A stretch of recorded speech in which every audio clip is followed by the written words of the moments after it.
J'ai des difficultés pour m'habiller et souvent j'ai besoin de rester en fauteuil. Comment est-ce que vous pourriez m'aider? Alors, c'est vrai que l'habillage, ça regroupe vraiment plusieurs choses différentes. Il y a l'accès à vos vêtements, au rangement, et puis après le fait vraiment de vous habiller, d'enfiler les vêtements, de boutonner, etc. Donc vous avez peut-être des difficultés sur les deux plans. En fait, ce qui se passe chez moi, c'est que j'ai des placards. Et les vêtements sont rangés en haut, enfin rangés un peu partout dans le placard. Et quand je suis en fauteuil, c'est difficile. Alors, c'est vrai que vous pouvez déjà partir sur des portes coulissantes comme celle-là, qui vous permet un accès plus facile à vos rangements. Alors, il vaut mieux éviter un petit rebord comme celui-là, qui va vous gêner pour l'approche avec votre fauteuil. D'accord. Vous pouvez aussi éviter complètement les portes et opter pour un système de rideau, par exemple. C'est vrai.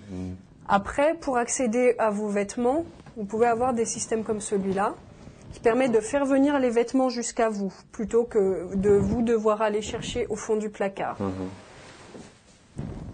Un autre type de système, ça pourrait être une tringle comme celle-là, qui permet aussi aux vêtements de venir jusqu'à vous. En ce qui concerne les petites aides pour vous habiller, il va y en avoir de différentes sortes en fonction des mouvements à faire pour l'habillage.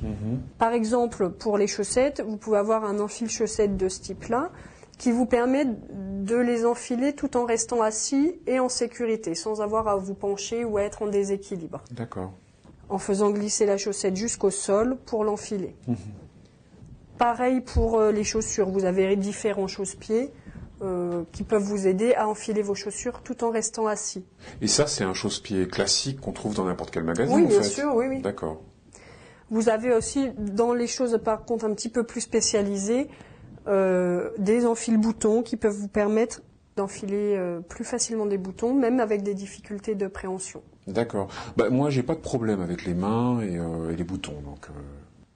D'accord. Alors c'est vrai que de toute façon, il faut faire le point sur votre situation et votre environnement personnel pour répondre au mieux à vos difficultés. Pour certaines activités d'habillage, peut-être que vous aurez besoin quand même d'une tierce personne, et puis pour d'autres, des aides techniques pourront vous aider à pallier vos difficultés. D'accord, donc mixer aide humaine et aide technique en fait. Oui.